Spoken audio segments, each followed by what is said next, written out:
नमस्कार दोस्तों, हमारी आज की कहानी का नाम है खाना। स्वाति की सास रेवती उसे बहुत तंग किया करती थी। स्वाति स्वभाव से बहुत सीधी थी, इसलिए वो अपनी सास को कुछ नहीं कह पाती थी। एक दिन स्वाति की सास स्वाति से कहती हैं, क्यों बहू, ये क्या बनाया है तुमने? ऐसा खाना देने से तो अच्छा है कि तू मुझे जहर ही दे दे। क्या हुआ मम्मी जी, खाना अच्छा नहीं बना है क्या? अरे बहुत खराब बना है, समझ नहीं आ रहा खाना खा रही हूँ या गोबर। माफ़ कर दीजिए मम्मी जी, मैं दोबारा बना देती हूँ। तेरी माफ़ी से क्या मेरा पेट भर जाएगा? आप गुस्सा मत होइए मम्मी जी, मैं अभी कुछ बना कर लाती हूँ। तब तक मैं ऐसे ही भूखी बैठी रहूँगी। अच्छा बेवकूफ़ बनाया तुमने मेरे बेटे को। किस चुड़ैल को ले आया हमारे घर? अब ये आंसू मत बहा, जा जाकर कुछ अच्छा सा बना कर ला।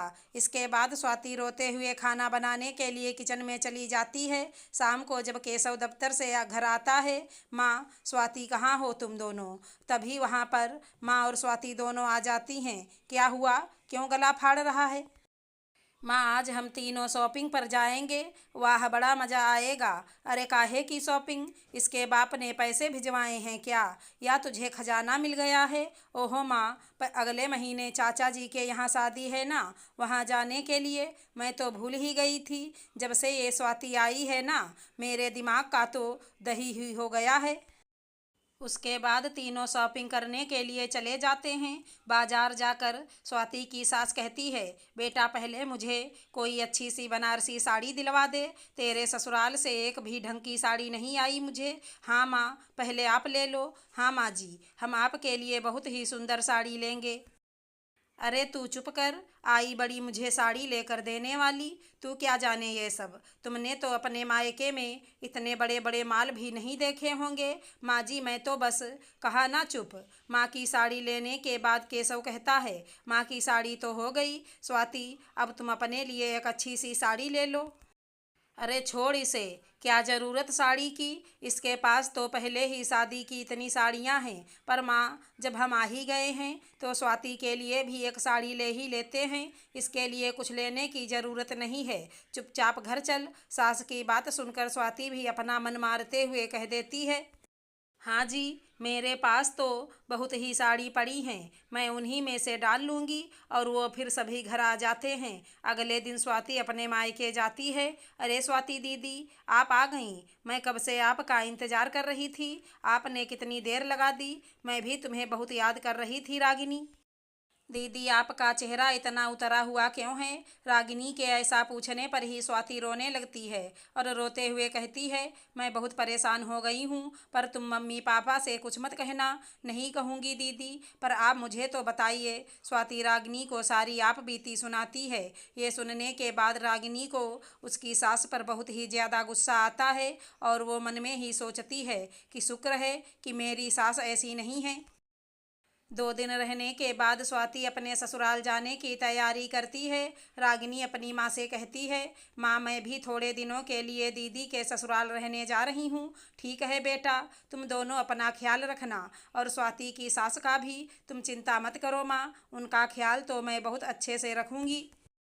इसके बाद स्वाति रागिनी के साथ अपने ससुराल पहुंचती है। स्वाति के ससुराल में आकर रागिनी उसकी सास से कहती है, आंटी मैं आपके लिए साड़ियाँ लेकर आई हूँ। अरे वाह, दिखा तो सही। ये देखिए आंटी जी, इतने हल्के बेजान रंग, ये क्या मुझ पर अच्छे लगेंगे? आंटी अब आपकी उम्र हो गई है, अब बुढ़ापे में चटक बनारसी साड़ियाँ कहाँ अच्छी लगती हैं। पीठ पीछे सब आप पर हंसते होंगे। आप तो सूती सादी साड़ियाँ पहना करें। रेवती मन में ही सोचती हैं, अरे इसकी जुबान तो कैंची की तरह चलती है, इससे तो इसकी बहन ही अच्छी है। अगले दिन रागिनी स्वाति की सास से कहती है, आइए आंटी, आपके चेहरे पर उपटन लगा दूँ। हाँ लगा दे बेटा, ये स्वाति तो पता नहीं क्या थोप देती है उपटन के नाम पर, ना रंग निखरता है ना कुछ। आप ना आंटी नीम का लेप लगाइए, आपकी त्वचा चमक जाएगी। रागिनी चुपके से उस उपटन में टैनिंग क्रीम मिला देती है, जिससे रेवती का रंग काला हो जाता है। मुँह धोने के बाद जब रेवती अपना चेहरा देखती हैं, हाय राम, ये क्या हो गया मेरे चांद से चेहरे को, ये क्या किया तूने? आंटी जी, मैं तो अपनी सास के चेहरे पर भी यही लगाती हूँ और उनका चेहरा तो निखर जाता है। मेरी सास तो इस उपटन की दीवानी है। आपके चेहरे में ही कोई खराबी होगी, तभी रंग गोरा नहीं हुआ, गोरा नहीं काला हो गया। इससे तो लाख गुना अच्छी तो मेरी स्वाति है। ये कहकर रेवती वहाँ से चली जाती हैं। रागिनी स्वाति को बाहर शॉपिंग करने के लिए ले जाती है। शाम को जब वो दोनों घर आती हैं तो स्वाति की सास स्वाति से कहती है, सुबह से हम भूखे बैठे हैं कि कब तुम आओगी, खाना बनाओगी। अरे आंटी जी, आज दीदी के हाथ में चोट लगी है तो आज खाना मैं बना देती हूँ, ठीक है। खाना बनाते वक्त रागिनी रेवती के खाने में बहुत ज़्यादा नमक और मिर्ची मिला देती है। जब वो खाना रेवती खाती हैं तो हाय राम पानी, कैसा खाना बनाया है, इसे तो खाना बनाना भी नहीं आता। क्या हुआ माँ, खाना तो बढ़िया है। हाँ हाँ, तेरे ससुराल के सब लोग तो बढ़िया ही काम करते हैं। हाय हाय, मार दिया बुढ़िया को। अरे पर मेरी सास को तो मेरे हाथ का खाना बहुत ही पसंद है। तेरी सास को पसंद होगा पर मुझे नहीं, मुझे तो अपनी बहू का ही खाना अच्छा लगता है। स्वाति, तू तो बहुत अच्छा खाना बनाती है मेरी बहू रानी, कल से खाना तू ही बनाना। अपनी सास के मुंह से ऐसी बात सुनकर स्वाति चौंक जाती है। ठीक है माँ जी। इसके बाद कमरे में आकर स्वाति रागिनी से कहती है, रागिनी, ये सब कैसे हो गया? माँ जी ने आज पहली बार मेरी तारीफ की है, पर ये कैसे हुआ? दीदी वो सब छोड़ो, कभी कभी लोगों को अच्छे लोगों की कदर सिखानी पड़ती है। मेरा काम हो गया है, कल सुबह ही मैं अपने घर वापस जा रही हूँ।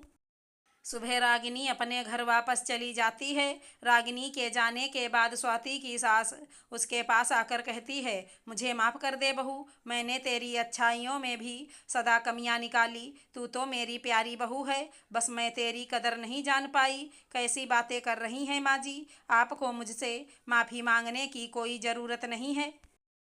आपको यह एहसास हो गया, मेरे लिए तो यही बहुत बड़ी बात है। इसके बाद दोनों हंसी खुशी रहती हैं। अगर हमारी कहानी पसंद आई हो तो चैनल को लाइक शेयर सब्सक्राइब करें। राधे राधे दोस्तों।